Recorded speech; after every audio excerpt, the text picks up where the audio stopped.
வல்வெட்டி துறையில் sea view, boating, party hall, luxury rooms, Indian restaurant, village hotel யத்னா, northern point. வணக்கம். இது ஐபிசி தமிழின் பிரதான செய்திகள். செய்திகளோடு நான் லக்ஷனா யாதவன். முதலில் தலைப்புச் செய்திகள். உயிர்த்த ஞாயிறு தாக்குதல் விசாரணை, கோட்டாபய மேன்முறையீட்டு நீதிமன்றில் முன்னிலை.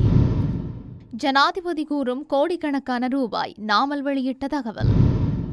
முன்னாள் ராஜாங்க அமைச்சர் சாந்த பண்டாரவின் மகன் உட்பட 5 பேருக்கு நீதிமன்றம் பிறப்பித்த உத்தரவு. உலகெங்கிலும் உள்ள அமெரிக்கர்களுக்கு அவசர எச்சரிக்கை. இலங்கையில் இன்று தங்கத்தின் விலையில் ஏற்பட்டுள்ள மாற்றம். கோட்டாபய ராஜபக்ச தாக்கல் செய்த மனுவிற்கு நீதிமன்றம் பிறப்பித்துள்ள உத்தரவு. பாதாள உலக குழு உறுப்பினர் ரத்கம விதுராவின் சொத்துக்கள் முடக்கம். பலத்த பாதுகாப்புடன் ஆரம்பமாகும் தேவேந்திர முனை பெரஹரா, குவிக்கப்பட்டுள்ள போலீஸ் மற்றும் புலனாய்வு அதிகாரிகள். தொடர்பான விரிவான செய்திகள்.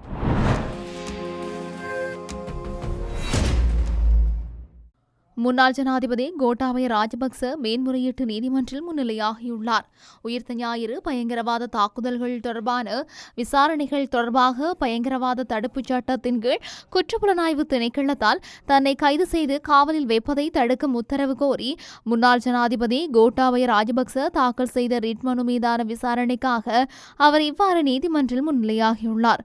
கடந்த 9ஆம் தேதி மேன்முறையீட்டு நீதிமன்றத்தின் தலைவர் நீதியரசர் ரோஹேந்த அபேசு மற்றும் நீதியரசர் சரத் திசாநாயக்க ஆகியோர் அடங்கிய மேன்முறையீட்டு நீதிமன்ற அமர்வு மனுவை 4வது நாளாக பரிசீலித்து அதை நேற்றைய தினத்திற்கு வரை ஒத்திவைத்திருந்தது.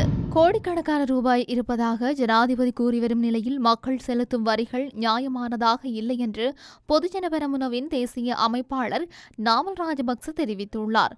கூட்டம் ஒன்றில் உரையாற்றிய போதே அவர் இவ்வாறு குறிப்பிட்டுள்ளார். மேலும் தெரிவிக்கையில், ஜனாதிபதி எங்களிடம் கோடிக்கணக்கான ரூபாய் இருக்கின்றது என்று பெருமையுடன் கூறுகின்றார். ஆனால் செலுத்தப்பட்ட வரிகள் நாட்டில் நியாயமான முறையில் முதலீடு செய்யப்படவில்லை. இது ஒரு கடினமான காலம், பெரும் பொருளாதார நெருக்கடி நிலவும் காலம். வாழ்க்கை செலவு அதிகரித்து வருகின்றது. அரசாங்கம் தன் விருப்பப்படி வரிகளை உயர்த்துகின்றது. அரசாங்கத்தில் ஏதேனும் திருட்டு நடந்தால் அந்த திருட்டின் இழப்பை ஈடுகட்ட மக்கள் மீது வரி விதிக்கப்படுகின்றது. கடந்த காலத்தில் தரம் குறைந்த நிலக்கரி இறக்குமதி செய்யப்பட்டது. அந்த இழப்பை ஈடுகட்ட மின்சார கட்டணங்கள் உயர்த்தப்பட்டன என்றும் நாமல் ராஜபக்ச கூறினார். சீன பிரஜை ஒருவரிடமிருந்து பணம் மோசடி செய்த சம்பவம் தொடர்பில் கைது செய்யப்பட்ட முன்னாள் ராஜாங்க அமைச்சர் சாந்த பண்டாரவின் மகன் உள்ளிட்ட 5 பேரையும் எதிர்வரும் ஜூலை 27ஆம் தேதி வரை விளக்கமறியலில் வைக்குமாறு கொழும்பு கோட்டை நீதவான் நீதிமன்றம் உத்தரவிட்டுள்ளது. அதன்படி கோட்டை நீதிபதி பசன் அமரசேன சீன நாட்டவர் உட்பட 5 சந்தேக நபர்களை 23ஆம் தேதி விளக்கமறியலில் வைக்க உத்தரவிட்டிருந்தார். அனுத பண்டார தொடர்புடைய குற்றச்சாட்டுகள் தொடர்பாக 21ஆம் தேதி கொள்ளுப்பிட்டி போலீசாரால் கைது செய்யப்பட்டு 22ஆம் தேதி நீதிமன்றத்தில் முன்னிலைப்படுத்தப்பட்டார். மத்திய குற்றப்புலனாய்வு பிரிவு விடுத்த கோரிக்கையை தொடர்ந்து விசாரணைக்காக அவரை 24 மணி நேரம் காவலில் வைக்க நீதிமன்றம் அனுமதி வழங்கியிருந்தது. மத்திய கிழக்கில் அதிகரித்துள்ள பதற்றங்கள் காரணமாக உலகெங்கிலும் உள்ள அனைத்து அமெரிக்க பணியாளர்களுக்கு மிகுந்த எச்சரிக்கையுடனும் விழிப்புடனும் இருக்குமாறு அமெரிக்க வெளியுறவுத்துறை ஒரு உலகளாவிய பாதுகாப்பு எச்சரிக்கையை விடுத்துள்ளது. மத்திய கிழக்கில் உள்ள சிக்கலான பாதுகாப்பு சூழல் எதிர்பாராத விதமாக அதிகரிக்க வாய்ப்புள்ளதாக அமெரிக்க வெளியுறவுத்துறை வெளியிட்டுள்ள அறிக்கையில் தெரிவிக்கப்பட்டுள்ளது. மத்திய கிழக்கிற்கு வெளியே உள்ள அமெரிக்க தூதரகங்கள் மீது தாக்குதல்கள் நடத்தப்பட்டுள்ளன என்றும் ஈரான் மற்றும் ஈரான் ஆதரவு குழுக்கள் உலகெங்கிலும் உள்ள அமெரிக்க நிறுவனங்கள், வணிகங்கள் அல்லது அமெரிக்க குடிமக்கள் இருக்கும் இடங்களை தாக்கும் அபாயத்தில் உள்ளன என்றும் எச்சரிக்கை விடுக்கப்பட்டுள்ளது. மேலும் தற்போது மத்திய கிழக்கில் உள்ள அமெரிக்கர்கள் விமான ரத்துக்கள் மற்றும் பயண இடையூறுகள் குறித்து விழிப்புடன் இருக்குமாறு கேட்டுக் கொள்ளப்பட்டுள்ளது. இதேவேளை மத்திய கிழக்கிற்கு வெளியே உள்ள அமெரிக்கர்கள் அந்த பகுதி வழியாக பயணம் செய்வதையோ அல்லது பார்வையிடுவதையோ மறுபரிசீலனை செய்யுமாறு அமெரிக்க அரசாங்கம் தொடர்ந்தும் அறிவுறுத்தியுள்ளது. இலங்கையில் தங்கத்தின் விலை இன்றைய தினம் வீழ்ச்சியடைந்துள்ளதாக அகில இலங்கை நகையக வியாபாரிகள் சங்கம் தெரிவித்துள்ளது. 24 கேரட் தங்கம் 1 பவுன் ரூபாய் 1000 குறைந்து ரூபாய் 3,77,000 பதிவாகியுள்ளது. தற்போதைய விலை நிலவரப்படி 22 கேரட் தங்கம் 1 பவுன் ரூபாய் 3,46,800 விற்பனை செய்யப்படுகின்றது. அதேவேளை 24 கேரட் தங்கத்தின் 1 கிராம் ரூபாய் 47,125 ரூபாயாகவும் 22 கேரட் தங்கத்தின் 1 கிராம் 43,350 விற்பனை செய்யப்படுவதாக தெரிவிக்கப்படுகின்றது.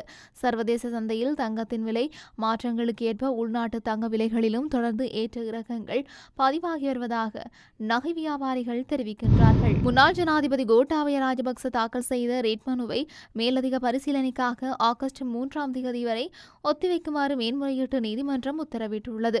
சம்பந்தப்பட்ட மனு இன்று விசாரணைக்கு எடுத்துக் கொள்ளப்பட்ட போதே மனுதாரர் கோட்டாபய ராஜபக்ச சார்பில் முன்னிலையான ஜனாதிபதி சட்ட ஆலோசகர் ரோமேஷ் டி சில்வா தனது பதிலுரையை சமர்ப்பித்துள்ளார். அதன் பின்னர் மேலதிக சமர்ப்பிக்கலுக்காக மனுவை ஆகஸ்ட் 3ஆம் தேதி வரை ஒத்திவைக்குமாறு நீதிமன்றம் உத்தரவிட்டுள்ளது. பாதாள உலக குழு உறுப்பினர் ரத்கம விதுரவுக்கு சொந்தமான 150 மில்லியன் மதிப்புள்ள சொத்து முடக்கப்பட்டுள்ளதாக குற்றப்புலனாய்வு திணைக்களத்தினர் தெரிவித்துள்ளனர்.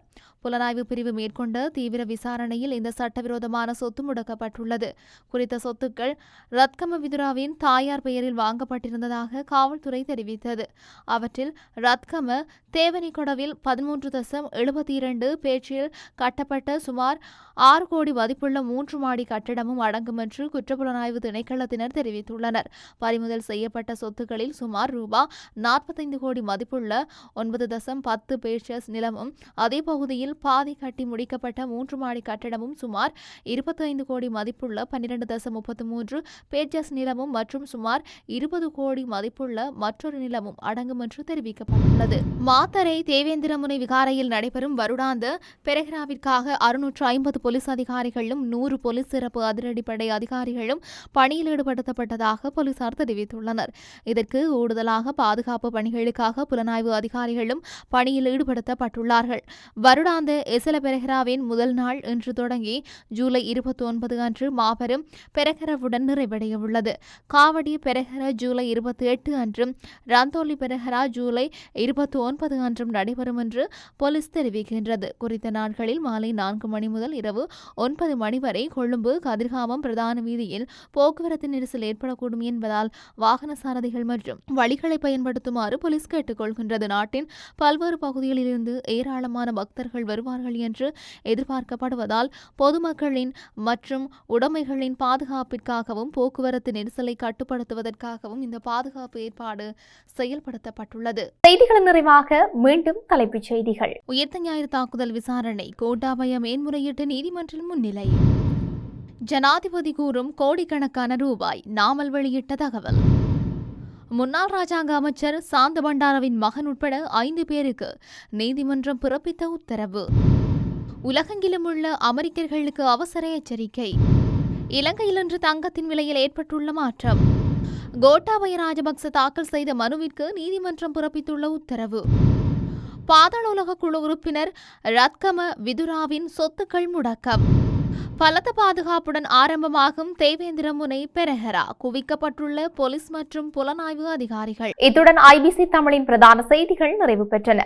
செய்திகளை உடனுக்குடன் அறிந்து கொள்ள ஐபிசி தமிழ் என்ற எமது யூடியூப் பக்கத்தினூடாக இணைந்திருங்கள். வணக்கம். வல்வெட்டி துறையில் sea view boating party hall luxury rooms Indian restaurant village hotel Jaffna northern point.